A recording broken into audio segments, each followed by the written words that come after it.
আজকের recipe mutton curry.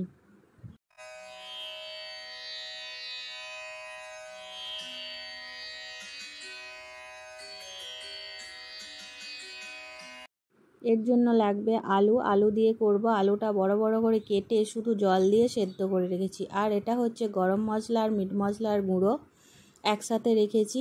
এটা কাঁচা লঙ্কা, টমেটো কুচি, পেঁয়াজ কুচি, গোটা গরম মশলা, জিরে আর তেজপাতা। এটা আছে কস্তুরি মেথি, ধনে গুঁড়ো, জিরে গুঁড়ো, হলুদ গুঁড়ো আর কাশ্মীরি লঙ্কার গুঁড়ো। আর এতে আছে আদা, রসুন, পেঁয়াজের বাটা। আর আছে সানরাইজ মিট মশলা আর অবশ্যই মটনটা, যেটা আমি প্রেসারে একটা শুধুমাত্র সিটি দিয়ে রেখেছি, নুন হলুদ কিচ্ছু দিইনি। এবার আলুগুলোকে আমি একটু হলুদ আর কাশ্মীরি লঙ্কার গুঁড়ো দিয়ে ভালো করে লাল করে একটু ভালো করে ভেজে তুলে নেব।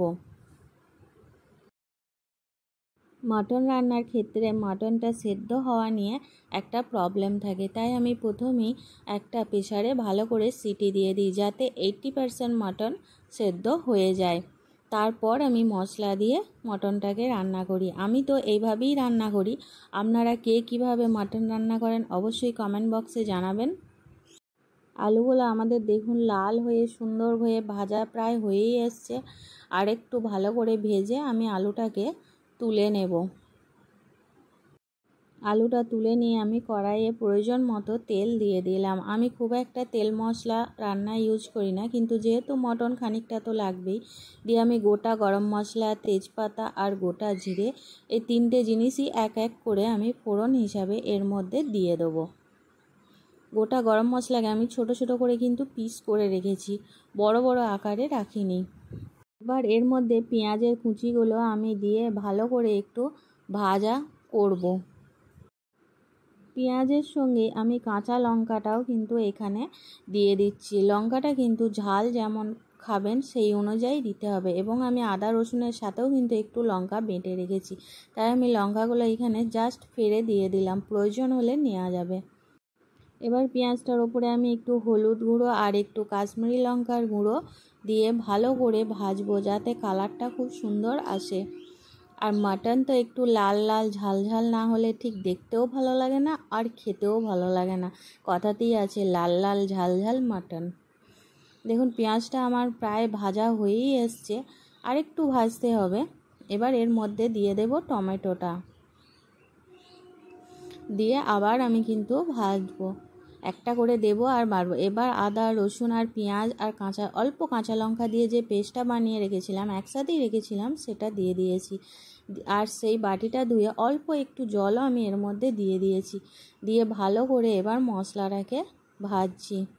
এর মধ্যে গুঁড়ো মশলাটাও দিয়ে দিলাম, হলুদ গুঁড়ো, জিরে ধনের গুঁড়ো, কাশ্মীরি লঙ্কা তো আগেই দিয়ে দিয়েছি, তাই এখন আর দিলাম না।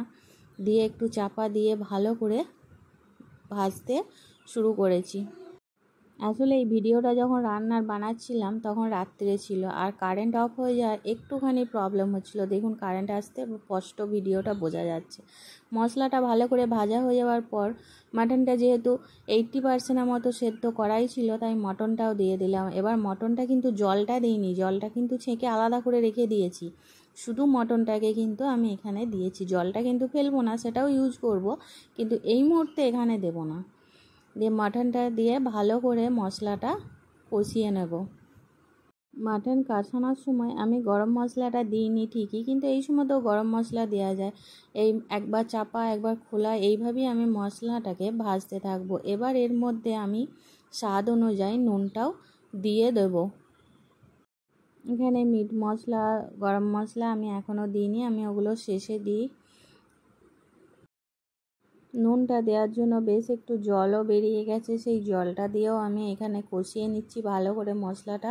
মাঝে মাঝে চাপা দিচ্ছি, আবার খুলছি, দেখুন অল্প অল্প জল বেরোচ্ছে। এই জলটাকেও আমি ফুটিয়ে কষে নেবো। তেল যতক্ষণ না ছাড়ছে ততক্ষণ কিন্তু আমাকে কষিয়ে যেতে হবে। অল্প অল্প তেল ছাড়ছে, দেখুন আমি আলুটাকেও দিয়ে দিলাম। আলু, মাটন, মশলা সব একসাথে বেশ একটু ভালো করে কষিয়ে নেবো তেল ছাড়া পর্যন্ত। দেখুন নালিটা কিন্তু বেরিয়ে গেছে। আর সেই যে মটন সেদ্ধ করে জলটা রেখেছিলাম, সেটাকে আমি আবার গ্যাসে একটু গরম করে নিয়েছি, নিয়ে পুরো জলটা এর মধ্যে দিয়ে দিলাম। যদিও এতটা জল ছিল না, আর একটু জল আমাকে এক্সট্রা গরম করে দিতে হয়েছে, এবার কথা বলতে বলতেই দেখুন ওর মধ্যে আমি মিট মশলা, গরম মশলা আর কস্তুরি মেথি এই সবগুলোই কিন্তু দিয়ে দিয়েছি। দিয়ে আমি এটাকে এবার ভালোভাবে চাপা দিয়ে দেবো। যেটুকু মটনটা সেদ্ধ হতে বাকি আছে সেটা বেশ ভালো করে সেদ্ধ হয়ে যাবে। দেখুন ঝোলের কালারটাও কিন্তু খুব সুন্দর এসেছে। যদিও এখন খানিকক্ষণ ফুটবে, তাহলে সেদ্ধটা হোক। দেখুন ভেতরে কি সুন্দর ফুটছে এবং লাল কালারটাও ভালো এসেছে। যেহেতু মটনটা আমাদের সেদ্ধ ছিল তাই খুব বেশিক্ষণ টাইম লাগবে না। আর আলুও আমি আগে সেদ্ধই করে নিয়েছি, তাই কিছুক্ষণ ফোটার পরই আমি কিন্তু এটা বন্ধ করে দেব। তাহলে এভাবে একবার মাটন রান্না করে খেয়ে কমেন্টে জানাবেন যে কেমন লাগলো। দেখুন আমাদের কিন্তু মাটন প্রায় রেডি। এই যে গ্যাস অফ করে দিয়েছি আর দেখুন কালারটা। তাহলে এই আমার ভিডিওগুলো যদি ভালো লাগে তাহলে অবশ্যই লাইক, কমেন্ট, শেয়ার আর সাবস্ক্রাইব করবেন। পাশে থাকা বেল আইকনটা বাজিয়ে দেবেন। তাহলে আজকে টাটা, দেখা হচ্ছে পরের ভিডিওতে।